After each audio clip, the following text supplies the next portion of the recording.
y dentro de ella pues hay bastantes cuevas, y los bubis situaban en muchas de esas cuevas determinados espíritus buenos y malos, dependía, pero ya vamos a hablar después de ello. Los bubis llegaron a Bioko en varias emigraciones entre los siglos V y XVIII, desde las costas del Camerún, que como hemos visto antes es el que está más cerca, el Camerún, y también desde el área continental de Río Muni. Por eso ha tenido después tanta relación con Río Muni, porque también llegaron habitantes, o digamos los bubis llegaron de esa zona, posiblemente como era un pueblo más débil que los pamoes, que los fan, huyendo de ellos, y se refugiaron en la isla de Bioko. Actualmente existen muy pocos bubis, existen en torno a 95.000 en todo el mundo. En Bioko hay unos 45.000, fijaos, desde 45.000 hasta 260.000. 45.000 hay actualmente. Luego, en la provincia continental, es decir, en Río Muni, hay unos 5.000. Luego, en el resto de África, en Nigeria hay unos 3.000, en Gabón unos 1.000, en Camerún otros 1.000. En el resto del mundo, en España, curiosamente, hay más de 35.000. Y que hay casi tantos en España como en Bioko. En Estados Unidos hay unos 2.000 y luego en otros países se calcula que hay unos 3.000. Entre todos, pues unos 90 y tantos mil. Bueno, en ese momento pues pretendo introducirme en la cultura bubi previa a la conversión al catolicismo. Es decir, que lo que nos interesa a nosotros es darnos cuenta cuáles eran sus creencias antes de que se introdujera el catolicismo. Porque hoy más del 90% de los bubis son católicos. Y por tanto intento presentar brevemente las ideas y los valores que aparecen más o menos explícitamente en las creencias religiosas de la tradición bubi previa a la aceptación del cristianismo y que afectan a la cultura bubi en general. Es decir, que no voy a bajar a detalles, sino una visión un poco de conjunto. En estas creencias cristaliza de un modo peculiar la cultura bantú, que abarca a otros muchos pueblos, extendidos por lo que hoy es Nigeria, que está encima del Camerún, Nigeria, Gabón, Camerún, Congo, Angola. En realidad, 3/4 partes de África proceden de esa cultura bantú.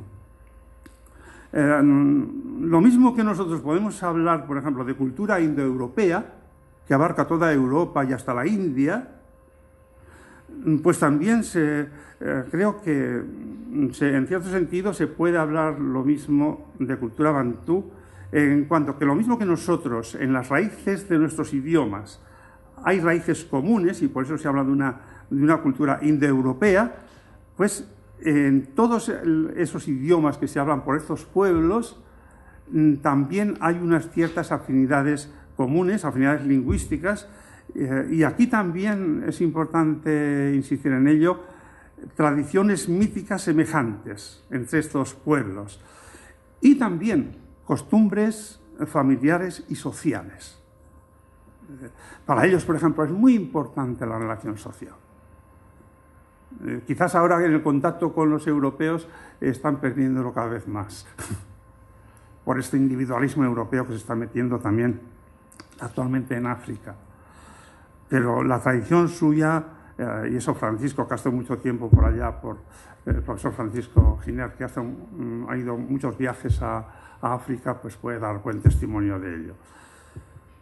Bueno, su mitología, la de los bubis, abarca la respuesta a todas las preguntas fundamentales que se hace el hombre de cualquier cultura y época. Y en realidad son las preguntas que nos hacemos también nosotros. Es decir, ¿de dónde venimos? ¿A dónde vamos?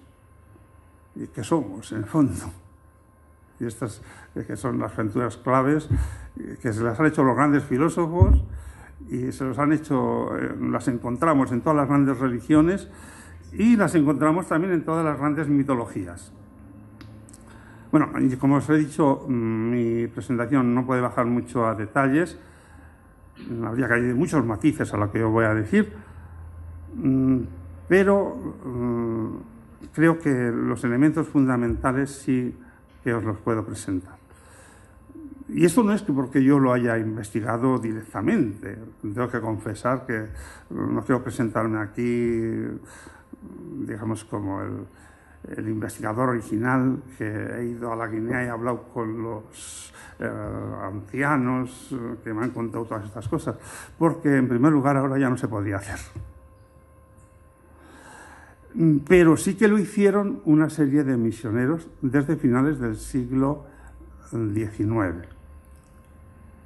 La Guinea Ecuatorial la evangelizaron los misioneros claretianos y tuvieron la buena idea de fundar una serie de revistas.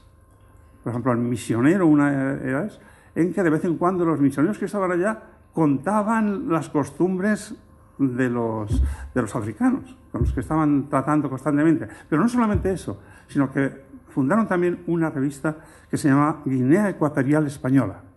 Guinea Ecuatorial Española. Y ahí ya hacían estudios verdaderos de antropología. Y había un misionero que se llamaba el padre Imemí, que, pues, gracias a él conocemos muchísimas tradiciones y costumbres de los bubis y de los pamues. A nosotros aquí nos va a interesar hablar de los bubis, pero también podríamos hablar de los pamues según lo que este misionero y otros misioneros pues recogieron. Pero merece una especial atención la investigación que realizó en los años 60, además de una manera sistemática, también un misionero claretiano que se llama Amador Martín del Molino, y que la publicó en varios pequeños libros en que fue recorriendo pues las principales tradiciones religiosas y las principales tradiciones culturales de los bubis. Bueno, y voy a pasar al primer punto, a ver cómo conciben al Creador, el Creador. El tema de Dios no se presenta ante el bubi como un problema. Es decir, sin necesidad de nombrarle, nace su presencia en cualquiera de sus razonamientos sobre el universo. Es decir, que ellos no tienen ninguna duda, digamos, para hablar en nuestro lenguaje, sobre la existencia de Dios. Y lo admiten sencillamente porque ven en él la única explicación del origen y sobre todo del funcionamiento de las cosas. Es decir, es inconcebible que este universo funcione tan armónicamente sin que haya alguien que lo organice. No hay nada que funcione de una manera unitaria y orgánica sin que haya una cabeza que lo organice y lo dirija. Ante la experiencia clara de que este mundo no camina conforme al simple querer de los hombres, les parece evidente que ha de admitir potencias superiores al mundo presente. También eso. Es decir, que en el mundo hay una organización, pero que no la hemos hecho nosotros y no depende de nosotros. Luego, tiene que haber potencias superiores al mundo presente, a nosotros. Y una vez admitidas estas potencias, no le caben más que dos posibilidades. O cree que dichas potencias son iguales e independientes, o las enlaza en una gran organización. Es decir, una vez que admite que hay varias potencias que están influyendo en el universo, pues hay dos posibilidades eso. O esas potencias son unas independientes de otras, o organizamos todas estas potencias en una gran organización. El bubi, como os he dicho hace un momento, se inclina por lo segundo, pues tiende a concebirlo todo socialmente en perfecta jerarquía. Es decir, ahí el mundo no está en plan horizontal, sino en plan vertical. Y se organiza así la sociedad y el mundo. Le es incomprensible la existencia de un mundo dinámico a sus ojos si no hay unión entre las fuerzas que lo dominan, si no existe un continuo acuerdo entre ellas y sin un jefe, como sucede en cualquier comunidad de la Tierra, que las presida. Es decir, que tiene que haber un jefe que presida todas esas fuerzas.